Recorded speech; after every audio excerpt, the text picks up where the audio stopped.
Hello, everybody, and welcome. I'm Bonnie Halper. I write the weekly Startup One Stop newsletter. I also work with founders, helping them with their pitch decks and making introductions to investors where and when appropriate. And we host these breakfasts every 2 weeks online. And today our guest is Arsen. Oh, first I want to thank Joseph for hosting us. Joseph, you want to tell us? I'll put the link to the newsletter in the chat. So, Joseph, tell us about you. Morning, everyone. Joseph Katz. I've been helping startups grow for a dozen plus years. Consider myself a startup marketing guy, helping early stage companies go from unknown to well-known, and sort of look at the marketing space across all channels and figure out what's the right marketing secret to help build the business. So happy to chat with anyone anytime about marketing. Thank you. I always forget to mention I'm also a super connector. I really am. Deck Doctor and super connector. So Arsen, thank you who agreed to speak on short notice because AI is such a hot topic. And I did get requests for somebody to discuss the pros and don't be cons of AI. So Arsen, tell us about yourself. Oh, do you want to go through the room and see who's here? Do you want to introduce yourself first, and then we'll have the attendees introduce themselves and tell us what they're working on? It's up to you. Let's have the attendees introduce themselves first, and then myself. Yeah, sounds good. That's perfect. So, Dean, you're popping up first on my list, so go ahead. Oh, okay. I thought I just introduced myself. Dean Margolis. I'm a serial entrepreneur. I've known Bonnie for about 300 years. Yep. Never reveal a woman's age. Never do that. Okay, 29 years. I'm right now founder and CEO of a company, as I mentioned, called Red Sky Health. We are using artificial intelligence and machine learning to analyze large data sets, specifically health insurance claims and denials, figure out what's wrong with these denials, get them fixed and resubmitted for approval and payment. And just so you know, this is a $500 billion a year problem that hospitals and large healthcare providers are having. So it's a problem that's been intractable. It's been tried to be solved manually, and I think it's a perfect application for machine learning since it can consider large pools of data. Oh, thank you. Deb, you're up. Hi, everybody. My name is Deb Castellani. In my past life, I worked in the financial industry. Where there, I kind of looked at myself as a protector of people and their money to do what was right, and kind of got fed up with the industry that all they cared about was how many assets that they could grow, and they stopped caring about the people. So I kind of changed course, and so it's true. And now I have founded and CEO of a company called Penguins. And it's a woman-owned company, me. And what we're doing is we're using innovation as much as we can to help with the well-being and the privacy of individuals and businesses. So we're kind of took with the investment industry and moving it over. So we're creating the most versatile, customizable, and advanced system locator, as well as a well-being safety app. So we want to try to provide balance between the privacy of the user and the peace of mind of all the loved ones around them. And so we want the users to be able to live independently, but know whenever their friends, family, and everybody needs them, they're going to be there for them. And my next gen on this, MVP should be coming out within the next few months, but the next gen, I definitely want to use AI in being able to help calm, relax people during emergency situations and loved ones as well. Oh, thank you. Helio. Hello, can you hear me? Yes. Okay, so I'm a managing director of a company that provides development services to startups. So we are more on the technical part, but usually we like to work as partners of our clients and helping them build their products. And the AI is a very hot topic, and it's something that we are also investing on our side. Oh, be sure to ask questions. Ian, and I know that you will ask questions because you always have wonderful questions. We try. Okay. Nice to meet everybody. My name is Ian Garmaze. I'm in Toronto. I'm the Canadian representative for Virtual Film School, which is based in Hollywood. And we are a live online film school, currently signing contracts mostly in Asia, but soon in the US. And that's, stay tuned. Thank you. Brian. You're muted up. Hello. Yeah, I'm sorry. I was talking to a assistant director of housing at a college because they viewed my LinkedIn this morning. So I was, oh, here's that time. Okay, so my name is Brian. Since everybody kind of did like this, like the problem, and you know, basically off-campus housing is this growing and fragmented market because in the past 15 years, higher education has become incredibly more diverse. People need guides to renting for the first time, and you know, people need help finding roommates. The college don't really know how to interact with like these apartment communities, so ED-RAIN builds these off-campus housing programs as a website, white label it to the school. The apartment communities pay for it, and it's called ED-RAIN. Started as my senior assignment in college that I won awards for as my coding project, and we raised over $206,000, and we're across America. Thank If you. y'all have any connections at any colleges in New York, love to talk to them because we offer it to schools for free at this time. John. Good morning. Thanks very much. So 23 years in the applied learning science world, commercialized learning science research funded by National Academy of Sciences and National Science Foundation through Learning Science Institute at Vanderbilt and a variety of other institutions that you'd recognize. Had the first GSA federal supply schedule contract for applied learning science, very large customers in my history. And the problem I try to solve is people don't really learn online and they barely learn in school. And so what we do is we actually have real learning science that creates private learning communities that are secure and integrated with Stripe as an e-commerce system to help organizations create effective online learning that focuses on behavior change through collaboration.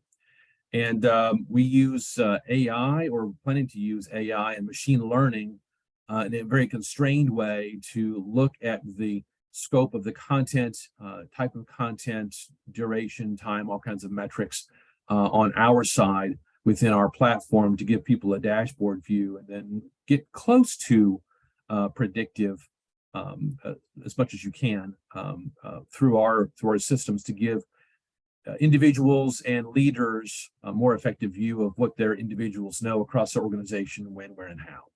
And we've raised about 1.2 million, and we have a number of customers, and all of those are preparing to launch to very large audiences. Thanks. Janice, and welcome back. Oh, you're muted at present. Good morning, everyone. I was just saying, I feel like I'm a little bit of the outlier here. I'm a consumer products person. I am reinvented the pillowcase. So everybody who's using AI can be way more comfortable at your desks from your bed or what have you, supports your head and neck. I'm here because I'm dabbling in AI for my business, and I'd like to learn more. And Arsen is one to inform you. Jay. Hi, everybody. Jay Sturgis, founder and CEO of Solomon Consulting Group. We're an integration and automation services company. We are integrating AI into some of the automations that we deploy for our clients across all different operational areas like marketing, sales, finance, and HR. Good to meet you, everybody. You too. Mike. Hi, everybody.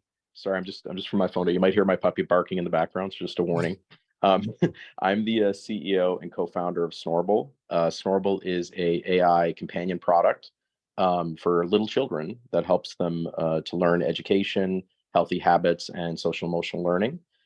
We are about 2 months away from launching, and we've raised just as of today, because we just had a commitment over actually yesterday, for another $500,000. So we're at 7.5 million.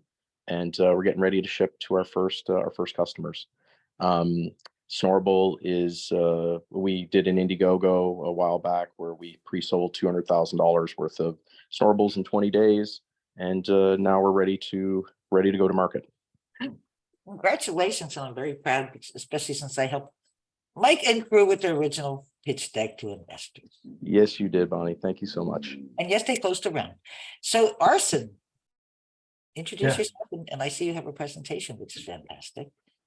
Yes, yes. So let me give you a quick introduction about myself. Yes. Yes. Awesome. So yeah, name is Arsen. I'm a serial entrepreneur. Been involved with everything from web to apps and so forth. My main forte and main niche is everything dealing with mobile apps. We've developed hundreds of mobile apps and reached hundreds of millions of downloads. Right now, my main focus, at least for probably the past year and a half, has been all about generative AI. So being that I'm in apps, everything which I'm doing is related to generative AI and apps. We've already launched roughly about 4 app products in the past 5 months. So they are doing kind of well, right? They're already reaching the top charts. And that's essentially what I go ahead and do. Everything is all internal. So we build different type of products. Right now, like I said, everything with AI, and do heavy marketing. And yeah, I'd love to share, my journey and what I have been learning throughout this whole process right here. Well, good. Great. So let's get straight into the presentation. Yes. I put some quick visuals together just to have people look at this as we're going along. But please, as I'm going through this, if there's any questions, let's just we would stop in the middle, ask questions. We don't have to make it so formal that we just listen to myself speak. So here, what I want to go and discuss is really the concept of generative AI and how to navigate the pros and cons of it and the dangers of it. Because as with any technology, as we know, new technologies are great, but they could be used for very bad purposes as well. So with that said, all right, let's get started. All right. So first, let's just understand what generative AI is. And essentially what generative AI is kind of like a branch of AI in which you're able to go and create new content such as images, text, music, videos, whatever else it may be. All right. So by using this concept of generative AI, you could create content. That's essentially what it is. Think of it as a content maker, right? To help you make content much better. It's obviously very important in many different fields. Whether the most lowest hanging fruit is fields such as education and school, which students have been using it heavy. But from the business side, it's really valuable for social media, as we know, to go and create posts, to create blogs, all that type of stuff, right? We also know in great fields such as customer service, which for almost every type of business, it's very valuable to be able to go ahead and have these bots kind of like use your FAQs and use your existing knowledge base to help answer questions for individuals, and that's really valuable in that field. Supply chain and things of that nature, to go ahead, create content and work with suppliers, actually going ahead, create different type of models to work with suppliers and have back and forth conversations all kind of automatically. So generative AI is really very important in all these different type of fields, right? There's a whole entire topic, and we could probably speak hours upon hours, if not days, just about that topic, in which field is very valuable. So then, I want to go ahead, talk about this presentation specifically about the pros and dangers of it, right? That's essentially what we're going to be discussing right now. So let's first talk about the pros of it, because we always like to start off with positivity, right? So, with generative AI, it can really help us increase our creativity. And specifically what I mean like this, how many times do we need to go and write a post? So whether it be a Twitter post, or whether it be a Facebook or Instagram post, and just, our creativity is blocked. I mean, we all have that writer's block, as they go ahead and say. So it's, going ahead and using a generative AI to help spark that creativity really is very, very helpful. And whether it's in, like what we're talking about, the example of social media, it could be very, very valuable in art, music, and literature, right? So in literature, let's say you're writing a book, for example, or you're writing an essay, or you're writing a lecture, whatever it may be. Hey, honestly, I use it very, very heavy, where, you know, when I give different type of lectures, I use this to, you know, give me, you know, I write the prompt really intensely, and it helps spark that creativity. Say, oh, okay, this is good. Let's talk about this specific topic, right? You know, music, obviously, many ways to go and use it there as well. So that's really a very big pro. It can really help you spark that creativity in helping you write the content much better, right? And that's something really valuable to go ahead and use. You know, and then, you know, in addition to that, it could help you enhance your content too, for marketing and advertising purposes. So how many times you need to go, like, for example, create an ad, right? Or create a caption for a Facebook campaign, all right, which you may be doing an ad for. This can really help you create that very eye-catching headline very quickly, right? So what would normally take maybe hours for you to get inspired, this can help you get inspired really well. And that's really a big pro in generative AI. Continuing on that, it's great for, you know, developing products and designs very quickly. Like if you can go ahead, create a prompt to help you come up with a prototype or a design very quickly as well. So notice the theme here. The theme is really very simple. It's more about efficiency, about doing things very quickly. And that's what I personally think with generative AI is really powerful to be able to go ahead and do. What would normally take hours upon hours for you to get inspired from, here we are, you kind of have your inspiration, right, in a box. Maybe that's a good way to go and call it. You have your inspiration in a box.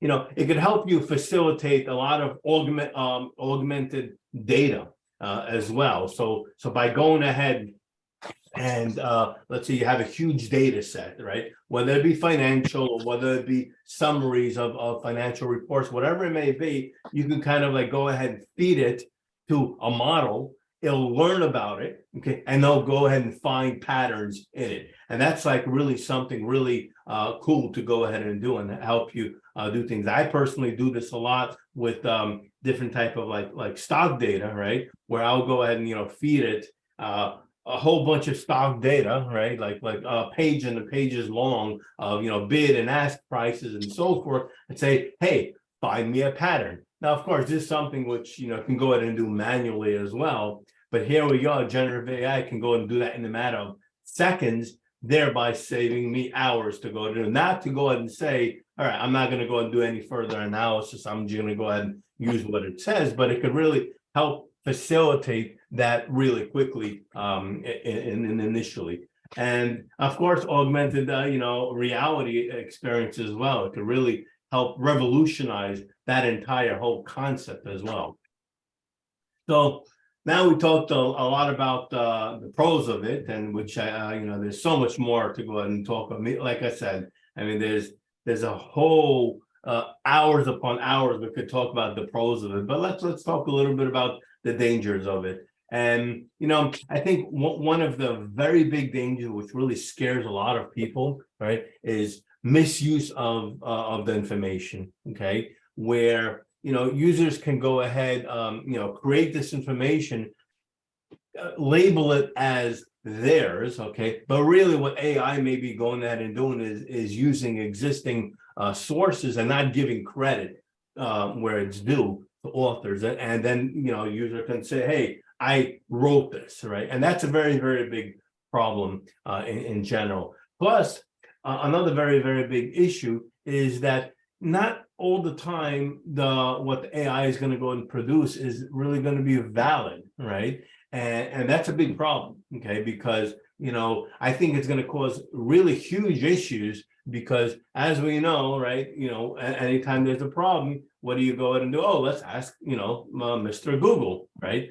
So you go on Google and you find stuff, whatever you need. Well, now there's going to be a lot of new pages, web pages created with a lot of information. Maybe it's not, it's going to feed to the machine of not only as things are right now, when not everything is completely true, is going to make it even amplify and exponentially grow it. And that's a very, very big problem, which can go ahead and happen. Then there's, like we were saying, a lot of ethical concerns about ownership, because, one of the big things what these models go ahead and do is they take existing quote valid content, which is owned by people who wrote it, perhaps, and it changes things around. So now, like, ethically, who really owns that content? Like, if how it's kind of like taking plagiarism on steroids, if you really think about it, right? Like, because what you're really doing is you're taking an existing content which is owned by somebody and rephrasing it, right? And it does a very, very good job at it, like a super duper good job on it. Like, what happens there? Like, who really owns it, right? And that, and how do you attribute ownership to it? Like, are you going to go ahead and give footnotes, but you don't have footnotes because you don't know the original author of it, because the AI doesn't really produce that. That's a really big challenge to go ahead and do. Privacy, I mean, this is a big one. This is a huge one. I mean, and I think a lot of the world is not realizing the privacy concerns here too, because as AI gets more and more mature, even though it's hugely mature right now, there's going to be a lot of privacy implications here too. Like, where is AI getting this data? Is it going ahead and using everything which I feed it, right, now to create it? So now when the next person goes ahead, asks a similar question, the answers of what I've given is part of it, right? So I kind of like gave up my privacy. Like where does that stop? And this is really, really challenging to go ahead and do. And like when we're speaking with AI, like, is it actually using the data which I feed it from my computer as well? And these are all questions and really all big worries over here, or what to go ahead and deal with. Any questions so far? Any topics we should go and delve a little bit deeper in? Plus, it'll give me a little time to catch my breath too. No? I have a quick question for you, sir. This is John. One of my clients is retired FBI cyber division, and he's doing a lot of work through my platform on education around cyber crimes and self-defense skills. And one of the things that he's chatting about, and we've been discussing through getting intel on the cybercrime side, is the application of AI to be much more effective and much faster on criminal behavior online, because it can just evaluate enormous data sets and then create very convincing email penetration schemes and text-based schemes and things like that. How much of your work is focused on criminal behavior with AI? Yeah, I personally have not been involved too much in that, right? But the only thing I could comment to that is that it definitely makes a lot of sense to go ahead and do, because it could identify patterns extremely quickly. So what would normally, individuals and analysts have to go ahead and try to identify, AI can go ahead and do things so much more efficiently, right, and quicker. So it doesn't, it's no surprise that generative AI is actually getting used to help identify criminal activity, especially online, because everything's all data based, to be able to go ahead and do that. I'm sorry, I was referring to actual criminals using AI more effectively than law enforcement and the antivirus and application whitelisting providers, and the traditional security providers. Yeah, no, I understand that. I understand. Okay. Right? So, exactly what I said, but kind of like the reverse right now, because now,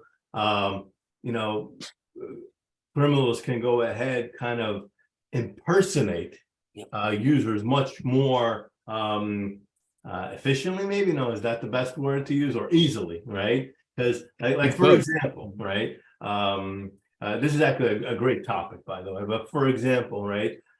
You can go ahead, take a whole entire Twitter feed, okay, feed it to an AI model, and now create a brand new Twitter account, which will post tweets in the same tone, same style as that other individual. So what you went ahead and did is replicated, right? You cloned, right, that Twitter account, and how is the follower going to know the difference, right? So it's going to make these type of parody accounts much easier to go ahead and create, which could be a very big problem. You know, Also being used, sorry, Bonnie. I wanted to mention that on July 13th, we're having an FBI agent also with the police who has a company that they monitor the dark web. He's going to be talking all about this. I'll post the link in the chat. Excellent, thanks.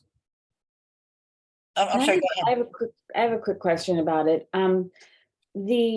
The credibility of AI. I was working on a white paper for my business, Telsey Brands, and I was just trying to get some quotes from different physicians about proper alignment, and so when I asked for just some quotes, they came up with quotes that were really fantastic, that were saying how fantastic my product is. Well, it was clearly not true because it's a brand new product. So I looked up these people, and they were actual real physicians, and then on the heels of that, I heard an article or a program on NPR about the AI generated medical papers that are out there. There's over 500,000 medical papers, and that people are relying on this for information. So how does one discern the accuracy and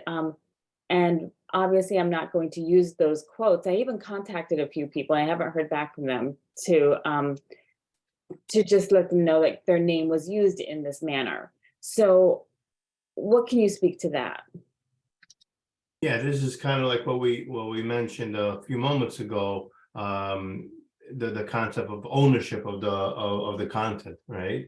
That kind of people can go ahead and use AI to rephrase stuff, right? So like your example, you could easily go and take a quote given by a real quote. You could take that quote and go to the AI and say, hey, you know what? Rephrase this quote, rewrite it a bit, okay? And maybe what it's going to go and rewrite to is not going to be really true and accurate, but the user may say, yeah, it was said by so and so, okay? And that's a major part of plagiarism, obviously, and misinformation. So it's a very, very big challenge. I mean, that's why this is going to go and create lots and lots of misinformation, lots of dangers which we don't even know about. And because everything is all online these days, or majority of things are, it's gonna really amplify, the credit source, like this whole concept of fake news and everything, right? Well, now I think it's going to be amplified as fake content, and how is anyone going to go and determine what's real and what's not real, especially if the content is so good, right? I mean, I'm sure we've all used this, and sometimes I look at this, I go, oh my God, like this is like it's almost sometimes better than Bonnie's not gonna like hearing this one, right? What? Sometimes you look at the content and say, wow, this is like almost better than a person writing it, and I think it's gonna cause lots of issues. I want to comment there that a friend of mine, Peter Shankman, who speaks publicly a lot, I'm having a hard time with this new Zoom. And he was talking about how he did a presentation that would have taken him hours in mere minutes. Then he said, because Peter is a writer, he said he had to go through it and personalize it and change it because it didn't sound like him. So yes, it does save you time, but there's still no replacement for a real writer. But you know what, just to, comment on that one, right? Like you could go ahead and create the presentation, right? And as you're creating it, you can kind of go and say, okay, you know what? Here's a prior or multiple prior presentations, which I've done, okay? Write it in my voice and write it in my tone and content and so forth. And it's going to do a great job at it, right? So it's, so even that can be solved. as well. But you're 100% right. It's something which, I think we had this in this session before, Bonnie, where we spoke about how it's totally cool to use this as a tool and as an inspiration, right? But I think where a lot of people, what they're doing is they're doing a pure copy and paste, okay? And that's a very big problem, okay? Because, if it's so easy to do that copy and paste, that means you're not going ahead and even reading it, right? And if the person is not even reading it, then that's going to even give more misinformation getting put out. It's a big problem. I think it's going to cause a lot of issues.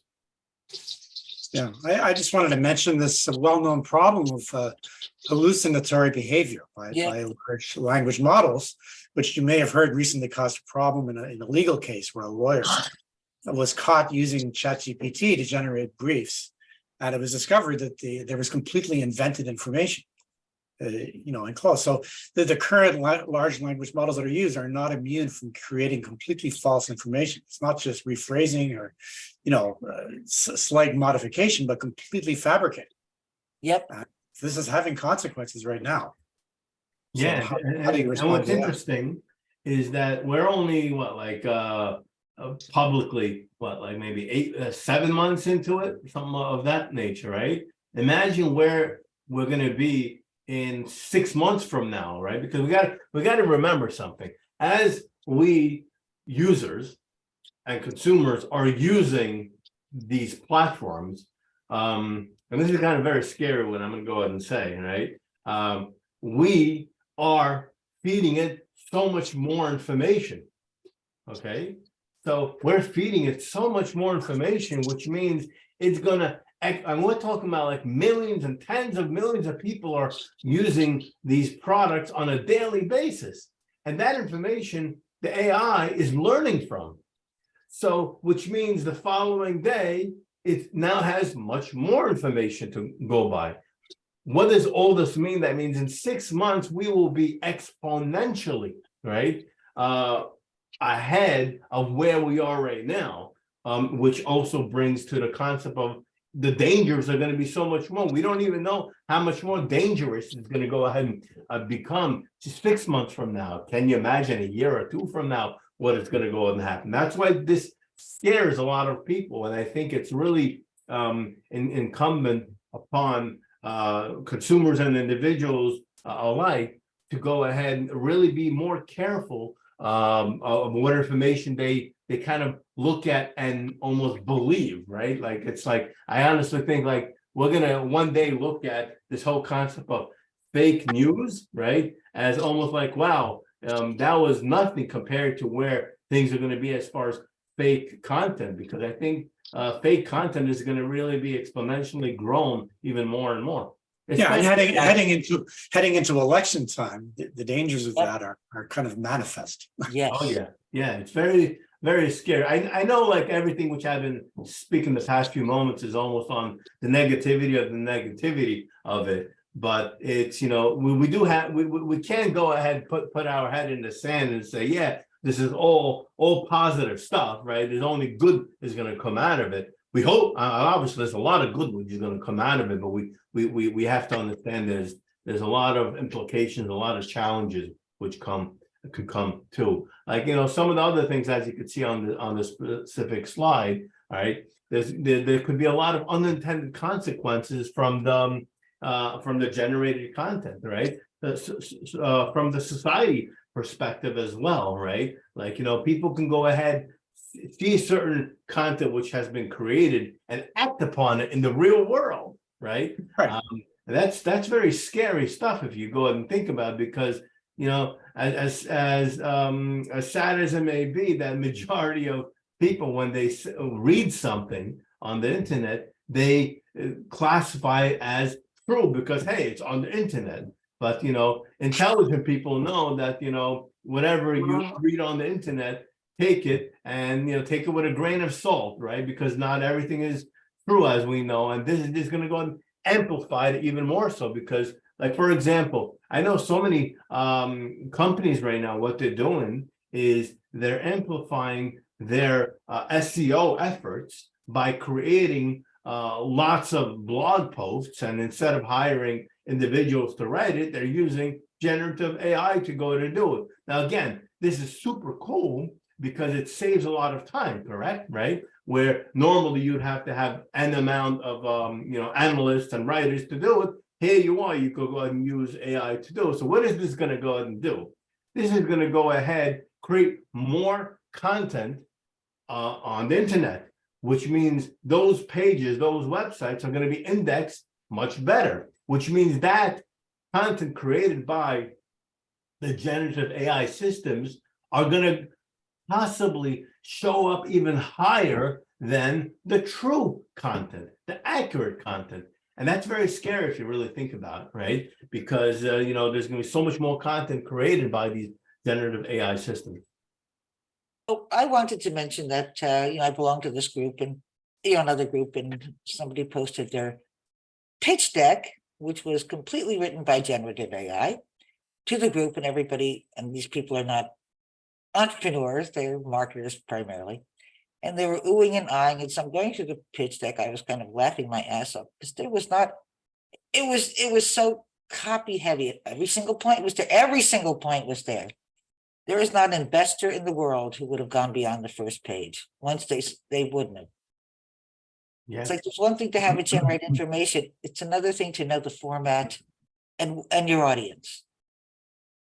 Yep, that's for sure. That's for sure. So now that we've covered a lot of the pros and cons behind it, how do we navigate through it? Right?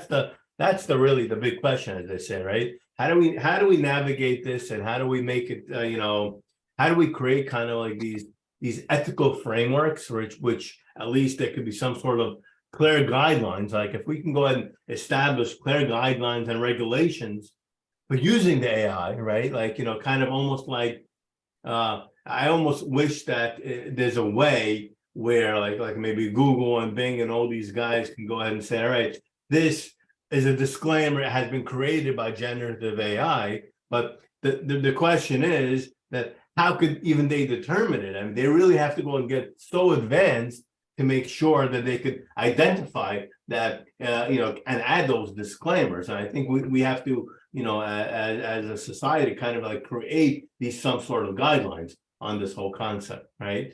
And being very transparent. I think it's so important that the users and the consumers who are using AI to create content, if they can be very, very transparent, like almost one of the things which I've been seeing a lot is kind of saying, hey, note, some of this information was created using chatgpt, right? If I think consumers and users can be very transparent on that and take accountability for it, that could be, but again, these are all ethical things. I mean, we can't, it's almost impossible to enforce it, right? Because it's simply just, remove that disclaimer, but it's something I think it's important to go ahead and do.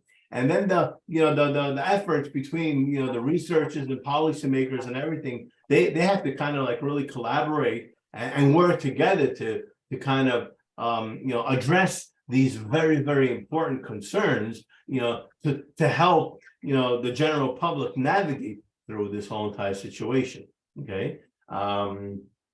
So, we have to go ahead, ensure the diversity and the representation of the data sets, right? Like, we have to be very, very careful that what data we feed these AI systems, right? And kind of like almost like give that ownership credibility, kind of like almost like when we give the data sets to AI, right? Say, all right, the source of the, like, we all remember in school, right? The whole concept where we've all learned, that it's important to have footnotes and, citations and all that stuff. Like, what if we kind of like almost like create, that concept, right? And kind of like almost make a informal rule that when you as a user are using AI, you go ahead and say, okay, the source of this data set is from so-and-so, right? Kind of give credibility and citate that. And then hopefully AI will use that when somebody else uses that data set, all right, to give credit to it. And if we can go and like kind of implement very rigorous, data validation techniques, right, on the AI, like if these AI systems can go ahead, have sort of subsystems to validate the data to be accurate and true, right? And of course, that requires external sources too, which we can get into all the quantum concept there too, because if what if that where the sources are not valid too? So there's so many ways to go and discuss that too. And we want to go and really evaluate the potential biases behind this too, like to really have very fair metrics what to go ahead and look at in this whole concept, right?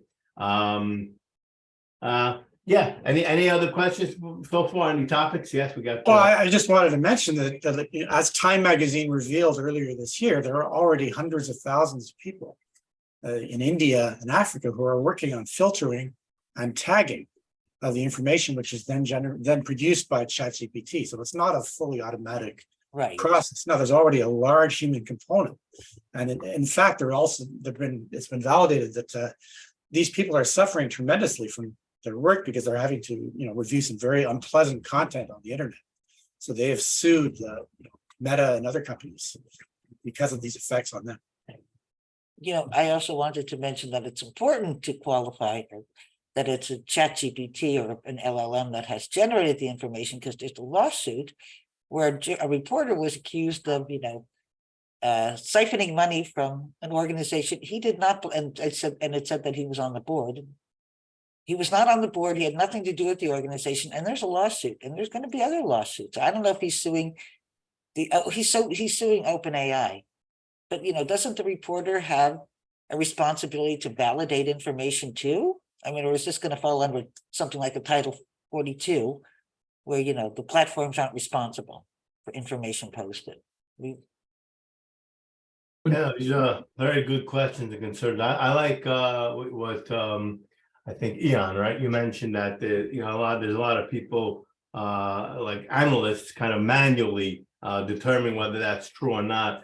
I think that's going to have to happen more and more. I almost hope and feel that if like a Google can go ahead almost like validate stuff like that too. Like, what about the content which is on the pages? Like, has it been done by generative AI? Has it been written by humans? I mean, if there's some way to go ahead and do that, that would be really, really good to go ahead and do as well.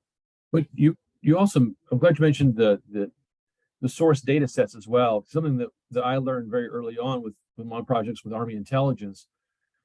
We were paid to analyze the voice data sets, the passive and intercepts that occur, which are then used to inform speech recognition systems in Arabic dialects. And we learned that the 5 big data sets for that, one of them is IBM, is so horribly tagged that it's almost useless for true intelligence gathering. And it just said, if that's as critical as it is for the intelligence community, imagine how poorly tagged other data is and how misinformed data sets are. So even if you claim, hey, this is going to be IBM's data set, we're using AI, it's real clean, blah, blah, blah, you've got no idea about the actual validity of the content that data set contains, that AI is then going to process and turn into some kind of new work. Yeah, well, it's a very good point for sure. Definitely very, very good point. Let's continue here. So yeah, we want to, I think, educating users is really, really important about the different type of capabilities and limitations of using it, because I think that's something which I think these AI systems have to do a little bit of a better job at. Giving credit to them, it's relatively very new, but I think educating the users of it, saying, hey, this is very, very limited. Like, I know ChatGPT says, hey, the content produced here, ends from, until I think November 2021, right? So this at least the user, is informed that this is a little bit older type of information, right? But then again, I know, like, for example, Bard AI, states that they're going to be using existing, almost real-time type of information, which again, I think there has to be a lot of disclaimers to it, and it's important to really, educate users on all these type of situations.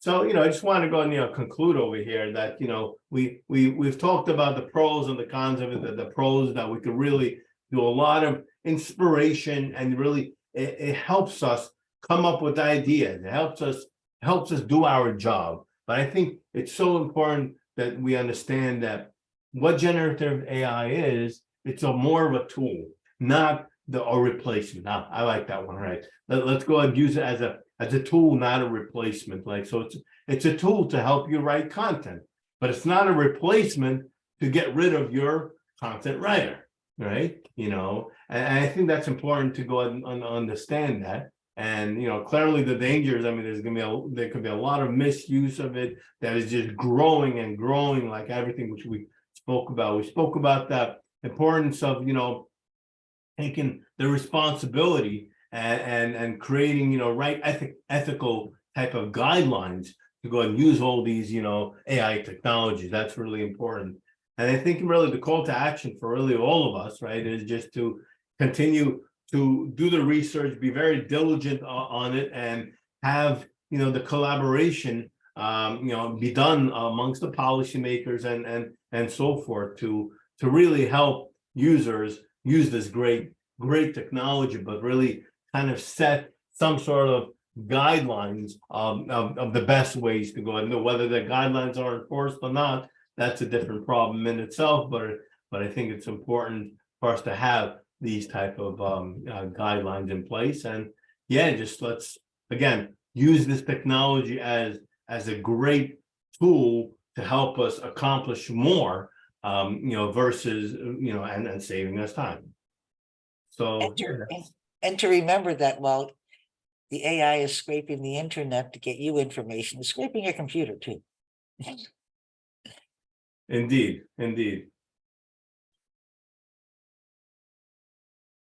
So we have a couple of latecomers. I was wondering if Zarin and Stacy want to introduce themselves. Zarin? Thank you, Bonnie. Sorry, everyone, I had an earlier call. I'm based in Switzerland. I have banking background, and currently I work with a couple of companies for strategic partnerships and business development, mainly in the areas of asset management and e-commerce. You have any questions for Arsen while you have the microphone? So basically, we also see it's being used in many projects, in many companies, with different colleagues, and of course, people may have different opinions on it. But if you're on the same team, it's also how to manage, right? Like the workflows, the way forwards of producing content or ideas, or when people feel sometimes quite differently about the strategy. I don't expect you to answer. It's just a general maybe comment. It's because it's hard to answer, but that's what I also observe. Yeah, makes sense. Yes. So Stacy, you want to introduce yourself?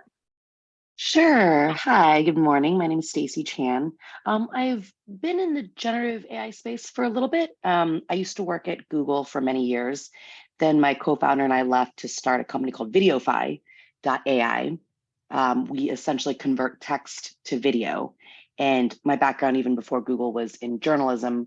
So I'm talking to a lot of news publishers, but always interested in participating in discussions on how other companies, maybe marketers, branding awareness managers are using generative AI for their companies. So thanks for hosting this discussion. Well, and I can put you have a company called Videofy, text to video? Yeah, so I'll just put it in the chat. It's Videofy with 2 I's at Videofy. Oh, that's interesting. .ai. Yeah, I would love to continue chats offline.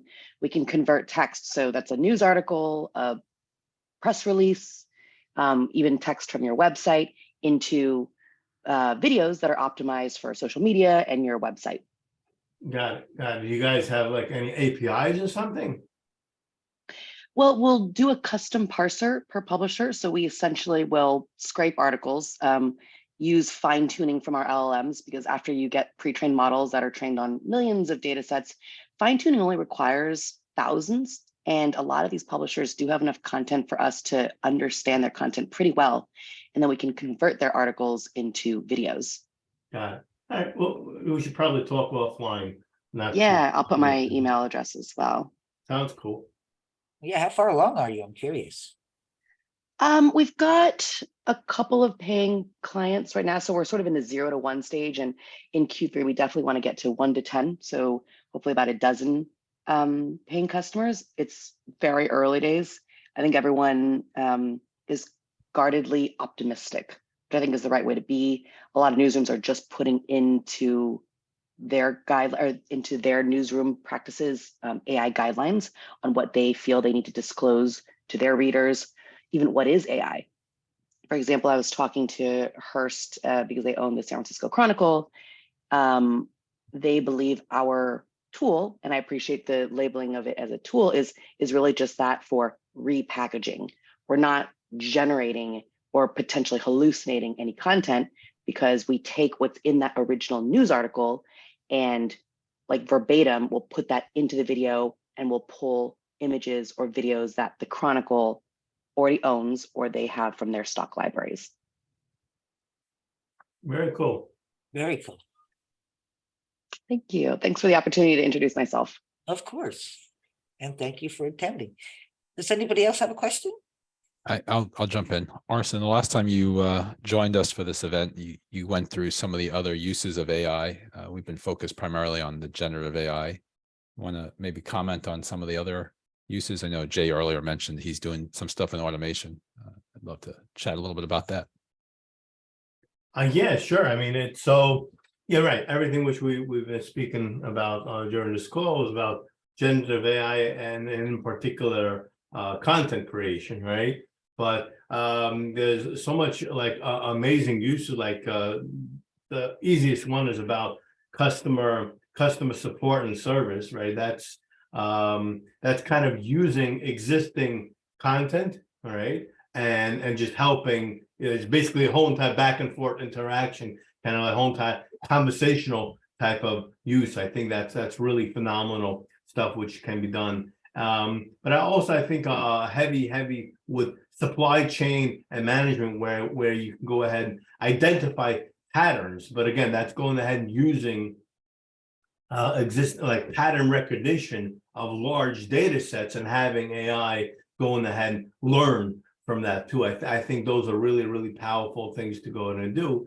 But there's a lot of dangers there too, right? Because it's all about, data in, data out, right? So it's however you feed the data in. So even though it could identify those patterns and really do a good job at it, if you don't feed it the right data, okay, it's going to identify incorrect patterns, and the repercussions of that can be really, really bad, especially when you're dealing with supply chain stuff. So there could be around a lot of dangers there too, right? If you really think about it. So that's why it's so important that the users of it are doing the right stuff with it, and they kind of like have had these validation processes and checks and balances in place to go ahead and do.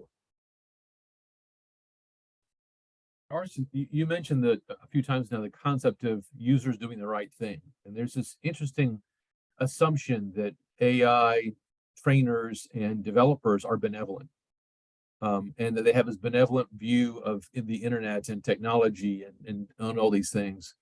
That's almost Pollyanna-ish at times, because one of the things that we've seen over the last probably 40 years now is the decline of critical thinking skills. They're not coming from families or schools or universities or workplaces.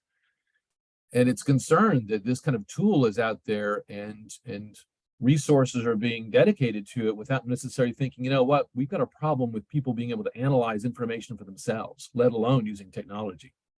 How do you and the industry kind of help the pendulum swing back a little bit to say, let's this is a tool. What are we going to do to help people think critically about its use and the output that it creates to validate whatever the tool is telling us? Yeah, it's a very, very good point, a very good question. Especially, these days, a lot of the very younger generation don't, what's the right word? Don't have the right attention span, right? So this is kind of like perfect for them. But there's also an assumption in the younger generation that they have no privacy. So they've got no problem becoming security risks because they think I'm already hacked. Right. No, it's a good point. I was actually having interesting discussion the other day with someone who's really young in their early 20s and mentioned something. We're talking about this whole concept of ads, right? And giving up your privacy to see ads. And the response was really interesting, saying, you know what, I'm totally cool with giving my privacy up for that because, hey, the ads are going to be served to me if I want to find, I don't know, the best ice cream store or whatever. Okay, right? I'd rather they come to me than me going ahead and searching. So it's to your point, right? Where, people are saying, hey, yeah, fine, whatever. I'm already giving up my privacy. I'm totally cool with doing that, right? Because it actually helps me. And there's a good argument there too, and to your point about, what AI right now is going ahead and do, it's going to even amplify that even more because like, hey, as it is, don't have the attention span to go and do that research, okay, and analyze things on my own.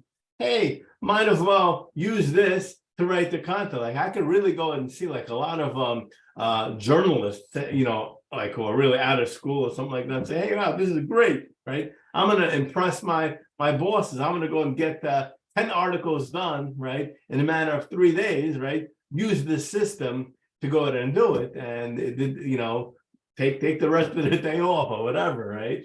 And that's a very, very big challenge, which I think we're going to be facing. That's why I really feel like what we're going through right now, okay, and I think like 6 months from now, what we're going to look at, we're going to say, oh my gosh, we've really went so far with this and created so much more problems with this. I know a lot of the call is like, been talking a lot about the dangers and of all this, but I think it's something we all have to really think about. I wrote about this in the newsletter and people say, oh, they already have all my information anyway. But I cited an article in the newsletter. Well, these companies are collecting your information, but they're turning everything, they're selling it actually to the government. So you're getting profiled.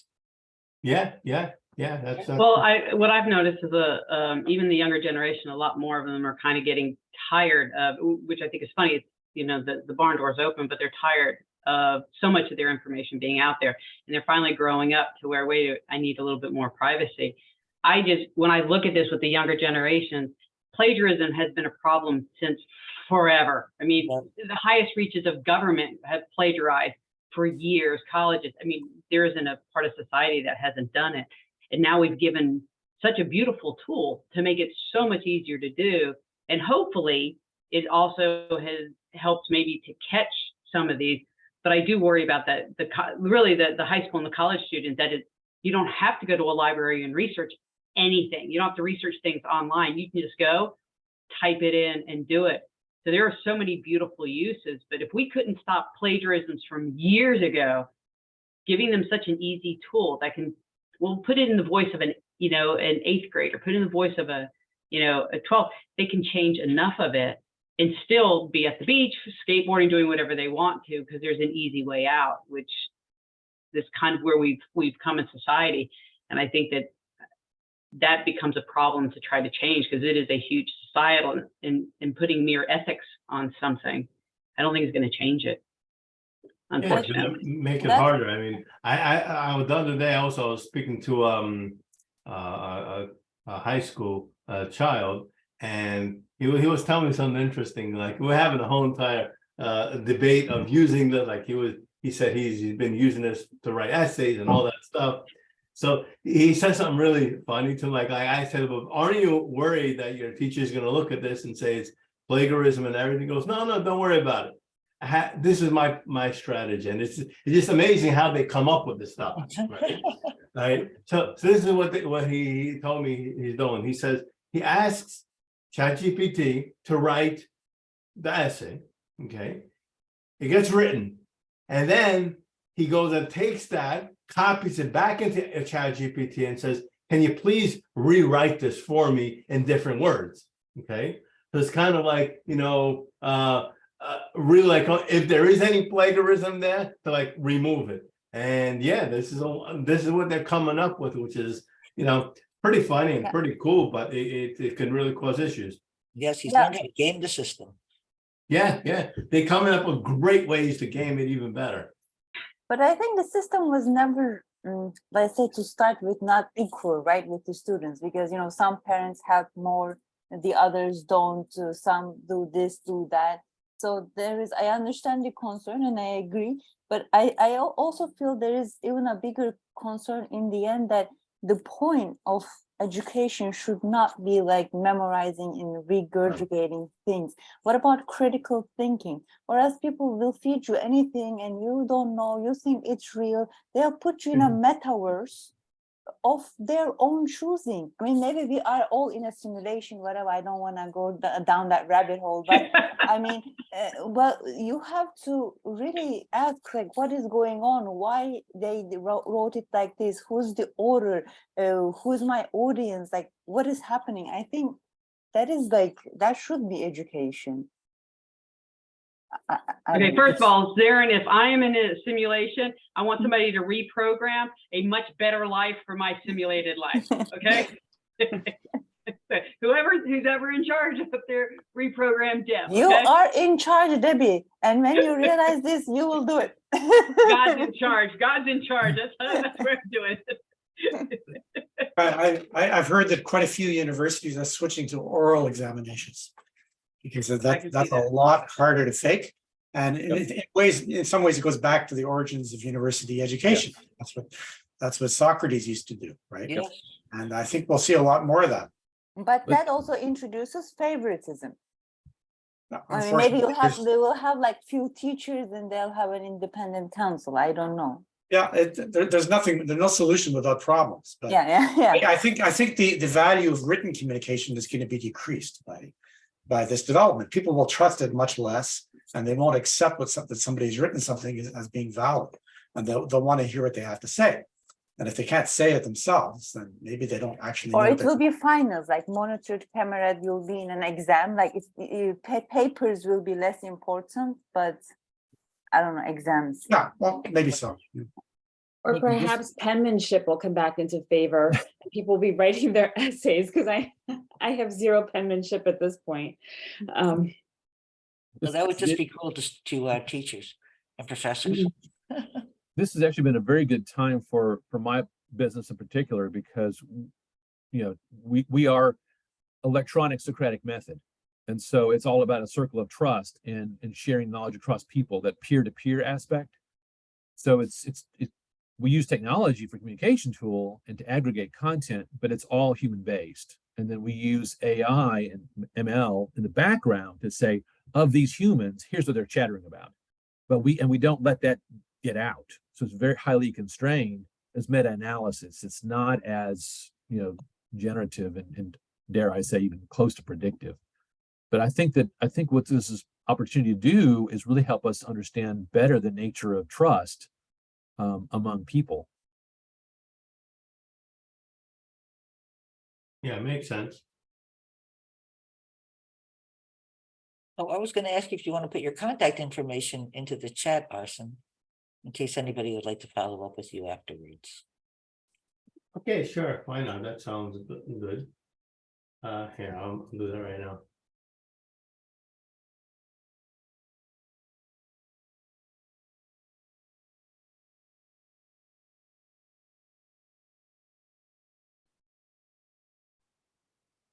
Done. Okay, thank you. So next question. I just saw the headline of this article this morning that said 42% of CEOs believe that the generative AI, the AIs are going to destroy humanity. And we've been hearing that a lot lately, all this dystopian vision of the technology. Do you have anything to say about that? Any comment on that?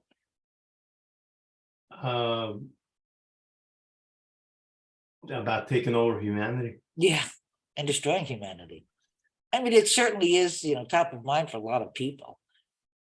Well, again, it's like anything else, any technology which always gets created. It's about having the right use of it. I mean, it's right now everything is all in the virtual form online and stuff like that. But there have been lots of advancements in actually getting physical robots to go ahead and do stuff. I mean, as we already have been seeing in the most basic type of things, whether it's autonomous cars and stuff like that. But yeah, look, it is very, very scary because, and I think the scary part of it is really one fundamental piece, which is the learning part. Meaning that as the AI gets more information, it learns and uses that so much quicker. Okay.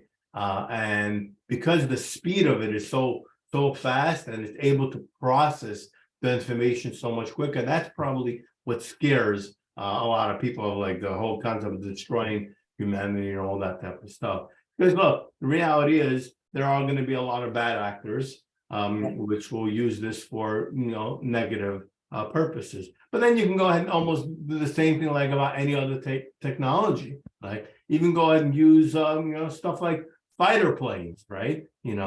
Fighter planes which can be used for good purposes to protect and defend us, right? But it could also be used for bad purposes too, with missiles and making it all automated and stuff like that. So that's going to happen with anything, which goes and gets created. So it is scary, and like I said, it's really up to society to kind of always fight that. That's why you always have that, in the world, that equilibrium. You're always going to have that same amount of good has the exact same amount of bad, right? So it's really, and then the idea is to tip the scale that there's going to be more good and bad in the world. That's basically up to society to go ahead and do.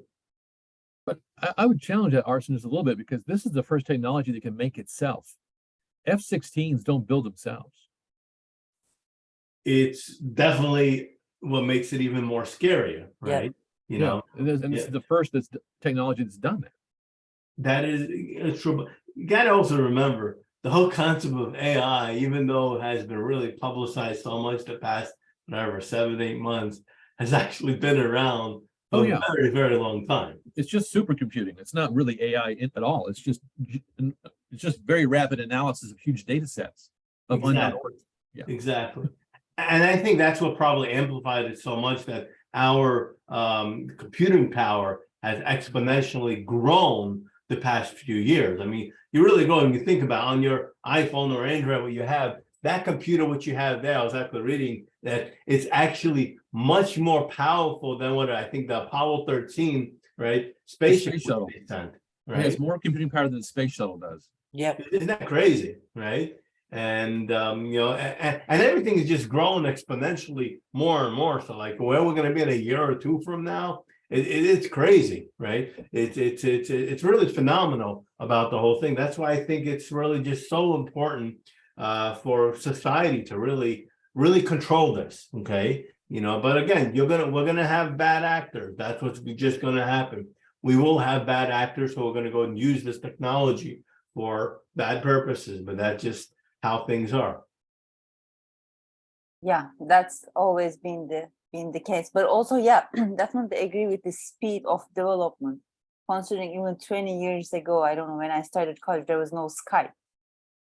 Or like 21 years ago, and like where it has come now, it's especially even in the last 10 years, it's extremely quicker than law and parts of the society can adapt. And we can also see all around the world, like the societies are not the same, even within one country, right? Not everyone has that same level of exposure, understanding. So we are living in different kind of, sorry, time zones. Like we're all in like 2023, but you know, not everyone is having the same experiences, obviously. Yeah. You know, but I want to add something really kind of almost scary and not scary things to it, right? So think about it right now, there's a lot of people so excited with this technology that they're all using it intensely, okay? And we're talking about tens of millions of people on a daily basis using it. And they're using it because some people are using it because, wow, it's really fun, okay, and really exciting. Others are using it because it actually helps them in business and work and school and so forth. But there's something going on here even bigger, right? Which I think majority of people don't realize. As those people, as we users are using it, we're actually feeding it so much more information and it's becoming so much smarter. Okay, that's what I was so much stressing, that it's exponentially growing. So versus when it really became kind of public back in November, December time, okay, there were a handful, well, not really a handful, there was a few million people using it, okay, but now there's, I think the ChatGPT reached like over 100 million people using it, right? And how many of them are using it on a daily basis? And how many of them are using it like multiple times a day, right? You know, and how much time they spend, that's all information which is getting fed to the system and making it smarter, okay? Which again, has a really positive effect to it, because that means the next user who's going to be using it is going to get so much better information, but at the same time, it has a negative effect too, because, you know, as more information gets fed in, what if more bad information gets fed in, right? Like I know a lot of people have the concern that in, you know, whatever, in different states, they may be feeding it very negative information, right? And very biased information, right? So then ChatGPT and all these others are going to go ahead, be responding, right, with very biased information, right? So is it now, like almost sometimes you got to go and think about this, is it now like almost like a race between that good and evil, right? In a way where you'll have a lot of the good information getting fed in and a lot of the bad information get fed in. What if there's a scale uptick? What if there's just, you know, so much more bad getting fed in, right? And then, you know, so much more bad is going to come out of it. So these are all like really, you know, philosophical questions you got to sometimes think about. There's another aspect that we haven't talked about, is the financial aspects of this. I mean, to me, it seems there's a kind of a gold rush mentality, which is similar to what we experienced with cryptocurrency not too long ago. And, you know, seems to be fueling stock market rise and massive infusions of capital. But I'm not convinced that this is going to have a positive outcome in the end. What I've discovered with it and what I'm experimenting with, and I'd like your thoughts on it, is that as a startup, you know, my marketing budget is very small. So what I've been doing is, and I've invented something that nobody really knows about. So I've, you know, reinvented the pillowcase. And so I've been using AI to educate it about if anybody's searching for anything about pillows or talking about pillows. So I just keep going in there to say, do you think that that's something that then therefore when other people are talking about pillows, that my product will come up because I've taught ChatGPT or taught AI about it? Yeah, it's a good question. I don't know the answer. I don't think, you know, because not part of ChatGPT, right? But I would not be surprised eventually that some sort of information is going to be used to go ahead and, you know, do that. So it's really hard to say, but you know, I do know that that data is getting used, and I wouldn't be surprised eventually if there could be some sort of like disclaimers or something of that mentioned by ChatGPT saying, hey, the following output, right, may have come from a user, right, who entered this information a few days ago, something like that. But I don't know. This is all speculative. No, you know, nobody knows exactly how their systems work and things of that nature. But I think what you're referring to, if I understand correctly, where if you're talking about your product, right? Will somebody later on in time, right, ask about, hey, looking for a certain type of pillow, will you show up there? And that's a good question. That's a good way to almost like game the system in a way, right? But then it's like about the drop, right? Is your, not to belittle your drop, right? But if you're one person just talking about that pillow, is that enough, right? Content for ChatGPT now to go and use that and weigh it against if somebody else asked that. I don't know the answer. I don't think anyone knows the answer unless they work on these algorithms there. Yeah, I'll just put my marketing hat to that problem for a quick second. Is just asking ChatGPT those questions is only one signal. So, posting content and writing, manipulating creating additional content across platforms, not just your website, but, other Q&A sites will help train that model. Yeah, Right, that's what I've right. been doing. Yeah, I'm just experimenting to see like if anybody then I feel like this might be another marketing tool, and I do see it as a tool, but just to educate on new it's kind of fun.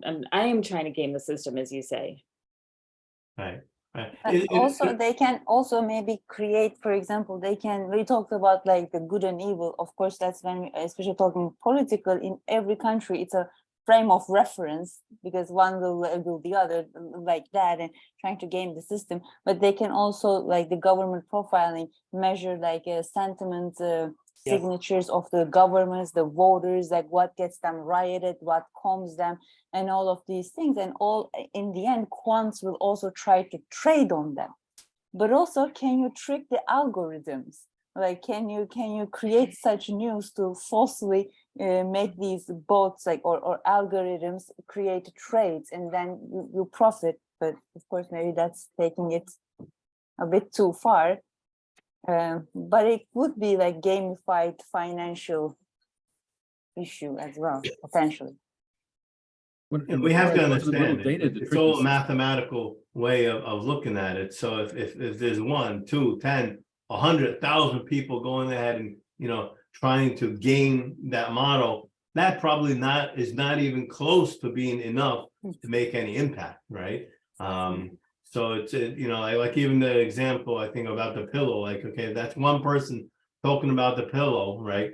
But if 1 million people are going to be talking about that specific pillow, is that even enough to have influence on the model? And I don't think so at all, right? I think the amount of data is so vast, right? And plus, I'm sure they have so much things in place. It almost reminds me of the days of when I was heavily involved with SEO, right? Where sometimes, you would go ahead and say, all right, I know how I'm going to go ahead and do. So I'm going to go ahead and stuff the keywords, right, on my page. And because I stuff the keywords on my page, I'm going to get ranked higher on Google. Well, we all know that concept never works, and definitely not right now. And even more so, that concept kind of penalizes you, right, as well, right? Because Google is obviously much smarter, and they know that people are trying to game the system, right?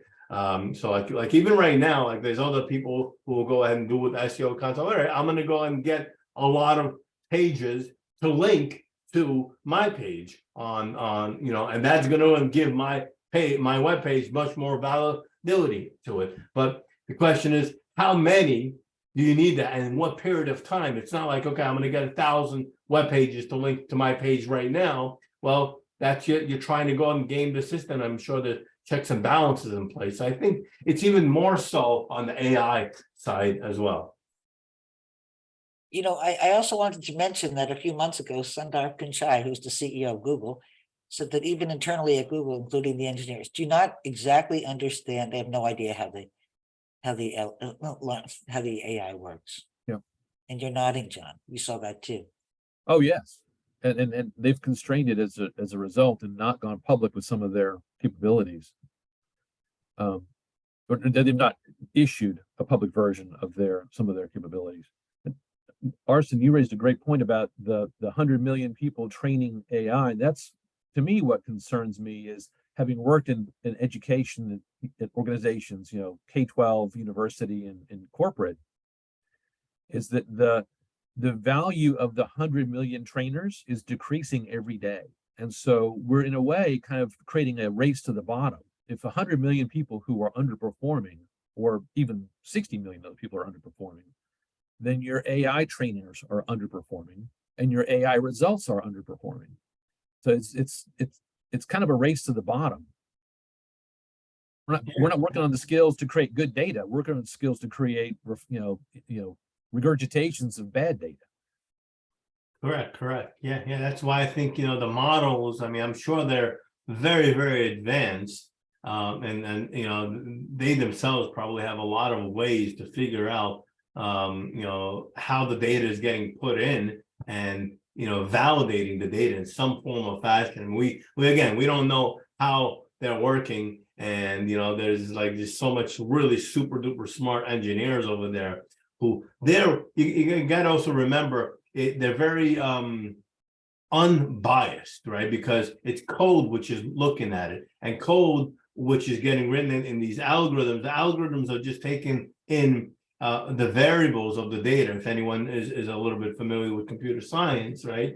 That's essentially how it works. So for the code and the algorithm to say, oh, I'm going to go and give more weight to this data or that data, to the code, it's irrelevant. If it's a one word or another word, it's just a word, right? It's just a number, okay? And I'm sure it's very, very advanced how they go and weigh all these different types of systems. It's probably like thousands upon thousands of factors which give weight to anything.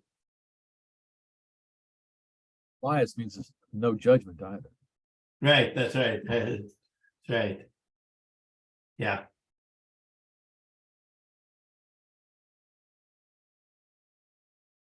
All right, Bonnie, what else we're talking about here? I know this has been amazing. I was wondering if anybody has the last question, or if you have any final caveats. Well, I just wanted to say something about another kind of digital innovation, which definitely produces revenue. So in China, a single video influencer can generate tens of millions, if not hundreds of millions of dollars of sales, and they do it repeatedly in kind of a consistent way.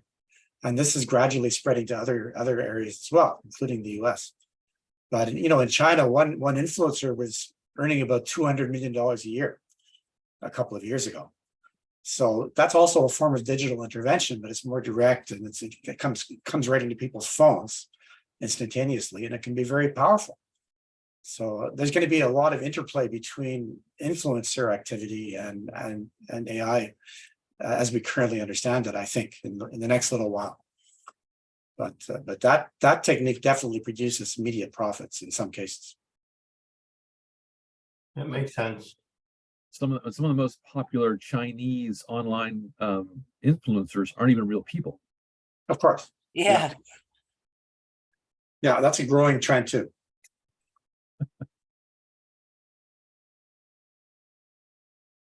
So any last comments or questions before we have to wrap up? And this has been fantastic, Arsen. Thank you. I'm glad to hear. Glad it was, there was some value given. Thank you. Wonderful. Now, Thank you. Arsen, fess up. Did you use AI to create your PowerPoints? I was going to ask that. I was going to go ahead and do that, honestly, right? But then I said, it would feel wrong, right? It would feel wrong that I'm talking about the dangers of it, and here we are. I'm like being, very contradictory to myself. So You do it and then you ask it to redo it. yeah, right. Oh, that's right. See, I'm going to use the high school example. You don't want to, plus you don't want to get on the AI shit list either. So thank you, everybody. We'll be back in 2 weeks. And as I said, Kevin will be here on July 13th to discuss all the dangers. And yes, he's steeped in AI as well. So unless you have any last comments, Arsen, we will bid you all a wonderful day and see you soon, I hope. And this was fantastic. Yes, Stacy, fantastic. Awesome. Thanks, everyone. Thank you. Thank Take you. care, everyone. Have a Thank good you, day. Arsen and Bonnie.